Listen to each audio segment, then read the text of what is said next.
അശരണരായ ബാലികമാരുടെ സംരക്ഷണത്തിനായി സ്വന്തം ജീവിതവും സ്വത്തും സമർപ്പിച്ച റിട്ടയർഡ് അധ്യാപിക MG ജാനകിയമ്മ 100ാം വയസ്സിലേക്ക്.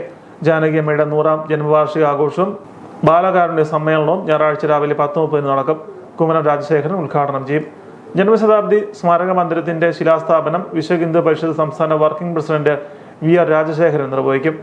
പൈപ്പാർ ജാനകി ബാലികാശ്രമത്തിന്റെ രക്ഷാധികാരിയായ ജാനകിയമ്മ 2001 സ്വന്തമായുള്ള 2.5 ഏക്കർ സ്ഥലത്ത് പെൺകുട്ടികൾക്കായി സംരക്ഷണ കേന്ദ്രം ആരംഭിച്ചത്. നിലവിൽ 16 പെൺകുട്ടികളാണ് ഇവിടെ കഴിയുന്നത്. 100 കണക്കിന് പെൺകുട്ടികൾക്ക് വിദ്യാഭ്യാസം നൽകിയും സമൂഹത്തിന്റെ ഉന്നത നിലകളിലേക്ക് ഉയരാനുള്ള അവസരമൊരുക്കിയും ജാനകി ബാലികാശ്രമം ശ്രദ്ധേയമായ പ്രവർത്തനമാണ് നടത്തുന്നത്. ടീച്ചറെ നമ്മൾ പരിചയപ്പെടുന്നത് ശരിക്കും മദൻ ഡോക്ടറും നമ്മുടെ യൂണിറ്റ് പിന്തുണ സംഘം നടന്നിട്ടുണ്ട്.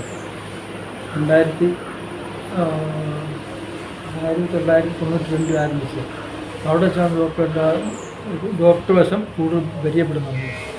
അപ്പം അങ്ങനെ കാര്യങ്ങൾ പറഞ്ഞു കഴിഞ്ഞപ്പം ജാനുവരിയുടെ അങ്ങേറ്റത്തെ ആ സമ്മൻസ് കൊണ്ട് ഈ 2 ഏക്കർ 7 സെൻറ്റ് സ്ഥലം ജാനകി ബാലികാശ്രമം എഴുതിയിട്ടുണ്ട്. അതിനുശേഷം 4 കുട്ടികളായിട്ട് തുടങ്ങിയിട്ട് 22 കുട്ടികൾ വരെ അവിടെ ഉണ്ടായിരുന്നു. നിലവിൽ നമുക്ക് 16 കുട്ടികളാണ് ഉള്ളത്. ഇത് 3 പേർ ഇപ്പം നിലവിൽ ഇവിടെ ഇല്ല, ഇത് വീട്ടിൽ പോയിരിക്കുകയാണ്. ബാക്കി എല്ലാവരും ഉണ്ട്. ഇപ്പം പഠിക്കുന്നത് നമ്മുടെ പാലാ ഗവൺമെൻറ് ഹയർ സെക്കൻഡറി സ്കൂളിലും സെമിനറി സ്കൂളിലാണ് പഠിക്കുന്നത്. നേരത്തെ എടനാട് സ്കൂളിലായിരുന്നു. അവിടുത്തെ പഠിത്തം മോശമാണ്, നമ്മളിങ്ങോട്ട് മാറ്റി. അപ്പം ഇങ്ങോട്ട് പോകുന്നു. പിള്ളേർ അച്ചടക്കമുണ്ട്, കുഴപ്പമില്ല. നമ്മുടെ സംസ്കാരത്തിൻ്റെ എല്ലാ കാര്യങ്ങളും അവർ ചെയ്യാറുണ്ട്. നാമം ജപിക്കും, ഭജനയിലും എല്ലാവരുമായിട്ട് വളരെ ഭംഗിയായിട്ട് പോകുന്നു. അവരുടെ കാരണവന്മാരായ ഇടയ്ക്ക് വന്നവർ കാണാറുണ്ട്.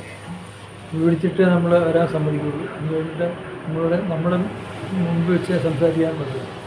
ഒത്തിരി വിഷയങ്ങൾ ഉണ്ടാകുന്ന വിഷയമുണ്ട്. കാരണം കാരണവന്മാരാണെങ്കിലും വിഷയങ്ങളുണ്ടാകുന്നില്ല. അതിൻ്റെ പേരിലാണ് ഇത് ചെയ്യുന്നത്. ഇപ്പം വലിയ കുഴപ്പം കൊള്ളാൻ പോകുന്നു.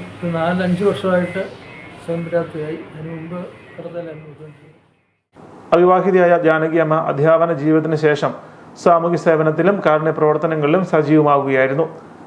1958 തോടനാൽ UP സ്കൂളിൽ പ്രധാനാധ്യാപികയായി അധ്യാപക ജീവിതം ആരംഭിച്ചു. Kurichithanam Sreekrishna school, Karukachal NSS school എന്നിവിടങ്ങളിലും സേവനമനുഷ്ഠിച്ചു.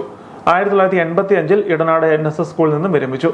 1986 മുതൽ വിശ്വ ഹിന്ദു പരിഷത്തിലും സജീവമായി പ്രവർത്തിച്ചു വരികയാണ്.